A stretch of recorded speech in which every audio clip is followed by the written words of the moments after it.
ദൈവത്തിൻ്റെ അതിപരിശുദ്ധമായ നാമം വാഴ്ത്തപ്പെടുമാറാകട്ടെ.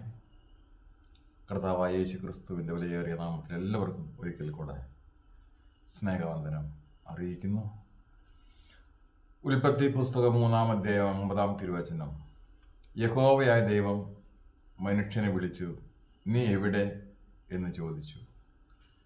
മനുഷ്യൻ പറഞ്ഞു, ഞാൻ ഒളിച്ചിരിക്കുന്നു. എന്തിന്? തിന്നരുത് എന്ന് നിന്നോട് പറഞ്ഞിട്ടുണ്ടായിരുന്ന വൃക്ഷഫലം നീ തിന്നുവോ? നീ എനിക്ക് കൂട്ടിരിക്കുവാൻ തന്ന സ്ത്രീ തന്നു, ഞാൻ തിന്നു. സകലവും അറിയുന്നവനായ സർവജ്ഞാനിയായ ദൈവത്തിന് ആദം അല്ലെങ്കിൽ മനുഷ്യൻ ഇപ്പോൾ ആയിരിക്കുന്ന അവസ്ഥ എവിടെയാണ് എന്നും പൂർണ്ണമായിട്ടും അറിവുള്ളതാണ്. പിന്നെ എന്തിന് നീ എവിടെ എന്ന ചോദ്യം? ആദം തൻ്റെ പാപം ഏറ്റുപറഞ്ഞ് ദൈവത്തോട് ചേർന്ന് വരുവാൻ ദൈവം ആഗ്രഹിച്ചു. വീഴ്ചയിലകപ്പെട്ട തൻ്റെ സൃഷ്ടിയെ സ്നേഹത്തോടും കരുണയോടും നീ എവിടെയെന്ന് ചോദിക്കുന്നു, അന്വേഷിക്കുന്നു. ഈ ചോദ്യത്തിന് രണ്ട് കാര്യങ്ങളുണ്ട്. ഒന്ന്, മനുഷ്യൻ നഷ്ടപ്പെട്ടു പോയിരുന്നു. രണ്ട്, ദൈവം അന്വേഷിച്ച് വന്നിട്ടുണ്ടായിരുന്നു.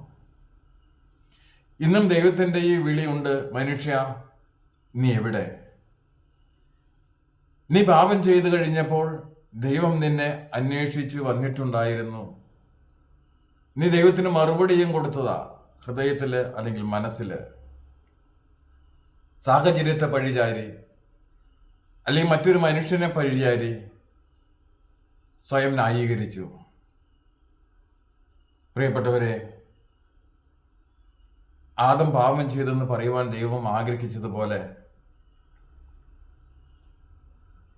മനുഷ്യ നിന്നെ വിളിക്കുമ്പോൾ സ്വയം ന്യായീകരിക്കാതെ തെറ്റിപ്പോയി എന്ന് പശ്ചാത്താപത്തോടെ സമ്മതിക്കാവോ?